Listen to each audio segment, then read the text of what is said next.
ننگے ہو کر کیا کرتے تھے، اپنے کپڑوں کو اتار کر پھینک دیا کرتے تھے اور خانے کعبے کا طواف کیا کرتے تھے۔ راتوں میں عورتیں ننگے ہو کر خانے کعبے کا طواف کیا کرتی تھی، دن بھر مرد انسان ننگے ہو کر خانے کعبے کا طواف کیا کرتے تھے۔ نہ باپ کا احترام معلوم تھا، نہ ماں کی عظمت معلوم تھی، نہ بڑوں کا احترام معلوم تھا، نہ پڑوسی کا مقام معلوم تھا، نہ علم کا زیور لوگوں کے پاس تھا، ایک دم حیوانات والی زندگی لوگ گزار رہے تھے۔ لیکن جب قرآن مقدس مکہ کی سرزمین پر حضرت پیغمبر اعظم صلی اللہ علیہ وسلم کے قلب اطہر پر اللہ نے نازل فرمایا، اور جب اس کی دعوت عام ہونے لگی تو میرے نبی نے ارشاد فرمایا، اللہ نے قرآن میں جگہ جگہ ارشاد فرمایا، اے لوگوں ھذا بیت لی، یہ میرا گھر ہے، اس کا طواف تمہیں اب ایک کپڑا پہن کر کرنا ہے جسے ہم احرام کہتے ہیں۔ پھر قرآن نے ارشاد فرمایا وَھَذِهِ أُخْتٌ، اور یہ تمہاری بہن ہے، اس کا نکاح تمہارے اوپر حرام ہے، اس کو تم میراث میں تقسیم نہیں کر سکتے ہو، بلکہ اس کو بعزت بناؤ، اس کو شرف بیت بناؤ، اور اس کے بعد اس کا نکاح عزت کے ساتھ کرو۔ یہ ہمیں قرآن نے بتایا، ہماری ماں کا احترام ہمیں قرآن مقدس نے بتایا۔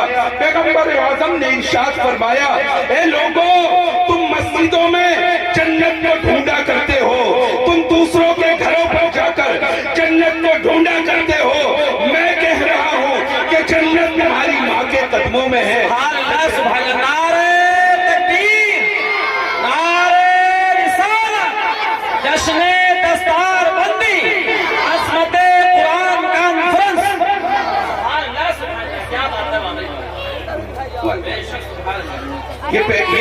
یہ علم ہمارے پاس کہاں سے آیا؟ یہ ہمیں قرآن مقدس نے دیا، یہ ہمیں پیغمبر اعظم صلی اللہ علیہ وسلم نے دیا، کہ ہمیں بتایا کہ تمہاری ماں کا مقام کیا ہے، تمہاری ماں کی عظمت کیا ہے، تمہارے والد کا مقام کیا ہے، تمہارے والد کی عظمت کیا ہے، تمہارے گھر کا احترام کیا ہے، تمہیں بڑے بھائی کے ساتھ کیسے رہنا ہے، تمہیں چھوٹے بھائی پہ کیسے شفقت کرنی ہے۔ یہ تمام کی تمام چیزیں ہمارے پاس کہاں سے آئی؟ یہ تمام کی تمام چیزیں ہمارے پاس قرآن مقدس سے آئی ہے، قرآن مقدس سے۔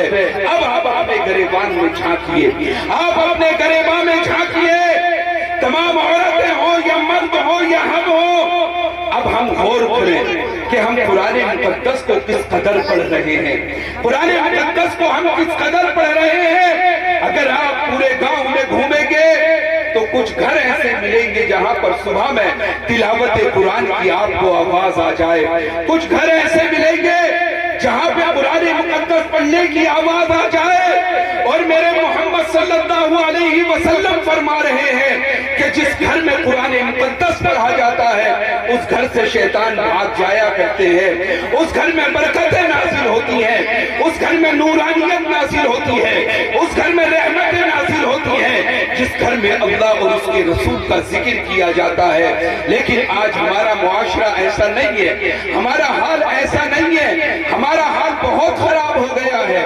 ہم قرآن مقدس کو پڑھنا نہیں چاہتے، ہم قرآن مقدس سے بہت دور ہوتے چلے جا رہے ہیں، اور جس کا نتیجہ کیا ہے آپ خود سماعت فرمائیے، جس کا نتیجہ کیا ہوا۔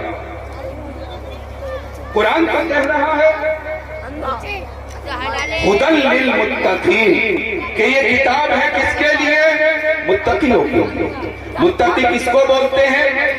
جس کے سینے میں دل میں اللہ کا خوف ہو یا اللہ کی یاد باقی ہو، اسے کیا کہیں گے؟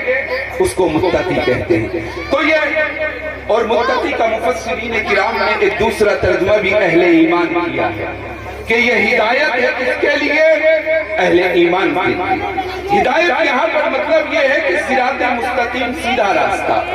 اگر عام طور پر بات کریں تو قرآن ہر انسان کے لیے ہدایت ہے۔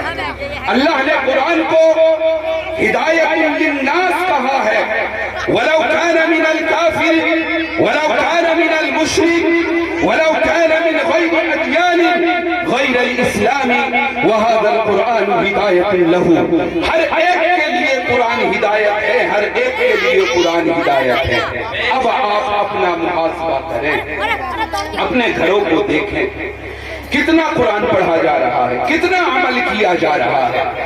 آج ہمارے معاشرے کا یہ حال ہے، ہر گھر میں یہ شکایت آپ کو ملے گی کہ بیٹا باپ کی بات نہیں مان رہا ہے، بیٹی ماں کی بات نہیں مان رہی ہے، شوہر بیوی سے جھگڑا کر رہا ہے، بیوی شوہر سے جھگڑا کر رہی ہے، پڑوسی پڑوسی کا حق مار رہا ہے، بھائی بھائی کے حق پر تلا ہوا ہے۔ آخر دشمنی کی ایک انتہا ہو گئی ہے۔ آخر اس کی وجہ کیا ہے؟ اس کی وجہ کیا ہے؟ لماذا حدث هذا العمل في حياتنا؟ یہ معاملہ ہماری زندگی میں کیوں آیا؟ اللہ نے تمہیں تو سب سے عظیم نبی دیا ہے، اور اللہ نے قرآن میں ارشاد بھی فرما دیا، لقد من اللہ علی المؤمنین اذ بعث فیہم رسولا۔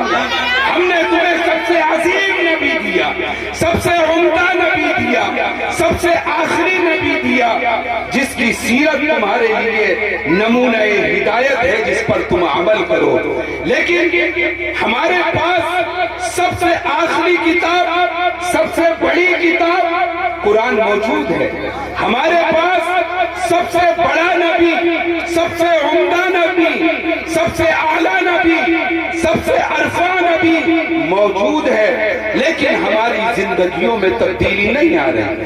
آخر اس کی وجہ کیا ہے؟ ما هو السبب؟ آخر اس کا سبب کیا ہے؟ کیا علماء کرام کے اندر غلطیاں ہیں یا ہمارے اندر غلطیاں ہیں؟ کیونکہ بہت سے لوگ یہ سمجھتے ہیں کہ دین کو سمجھنا اور سمجھانا صرف اسٹیج پر بیٹھے ہوئے علماء کرام کی ذمہ داری ہے، یا ہماری مسجد میں نماز پڑھنے والے یا پڑھانے والے امام کی ذمہ داری ہے۔ لوگ یہ سمجھتے ہیں۔ آپ کسی سے کچھ کہیے، ارے بھائی امام صاحب کر دیں گے۔ امام صاحب کب تک کریں گے؟ کب تک کریں گے؟ آخر آپ کیا کریں گے؟ لماذا خلق اللہ سبحانہ وتعالی؟ اللہ نے تمہیں پیدا کیوں کیا ہے؟ کوئی مقصد ہے نا؟ آپ گھر بنواتے ہو، مقصد ہے۔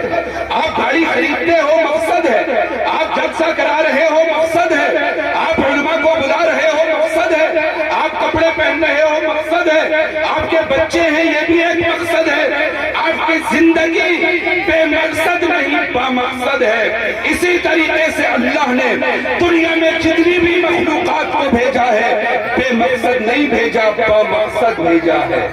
آخر مقصد کیا ہے؟ آخر ہم اپنی غفلت میں کیوں ہیں؟ ہمارے اندر کس چیز کی کمی ہو گئی ہے؟ اللہ نے تو قرآن میں دعویٰ کیا ہے، آپ ہی لوگ کے تعلق سے، ہمارے تعلق سے دعویٰ کیا ہے، چیلنج کیا ہے۔ کیا چیلنج ہے؟ وَمَا خَلَقْتُ الْجِنَّ وَالْإِنسَ إِلَّا لِيَعْبُدُونِ۔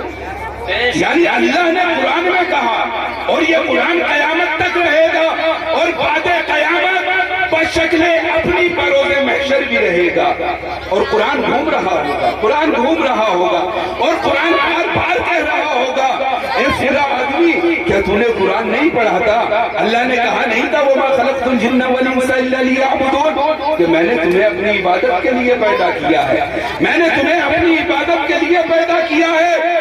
اب عبادت سے مقصد کیا ہے؟ عبادت سے مقصد جو بہت سے لوگ نکالتے ہیں، صرف 5 وقت مسجد میں جا کر نماز ادا کر لینا، یہ مقصد اسلام نہیں ہو سکتا، یہ مقصد اسلام نہیں ہے۔ یہ تمہارا قرض ہے جو تم اتار رہے ہو، اگر نہیں جاؤ گے تو بروز محشر پکڑے جاؤ گے۔ اللہ کی بارگاہ میں تمہیں دعوت دینی ہوگی اور اپنی گواہی پیش کرنی ہوگی کہ ہم نے فلاں ٹائم کی نماز اس لیے نہیں پڑھی تھی۔ عبادت کا مطلب کیا ہے؟ عبادت کا مطلب یہ ہے، سب سے پہلے تمہارے اخلاق بہت اعلیٰ ہونے چاہیے، تمہارے اخلاق عمدہ ہونے چاہیے، تمام کے حق آپ ادا کریں، بھائی کا حق ادا کریں، اپنی بہنوں کا حق ادا کریں، آپ اپنے شوہر کا حق ادا کریں۔ یعنی جو سسٹم ہے ایک دنیا چلنے کا، اس مکمل کو آپ ادا کر رہے ہیں، تب آپ سمجھیے گا کہ ہم ایمان پر ہیں اور ہم اہل ایمان ہیں۔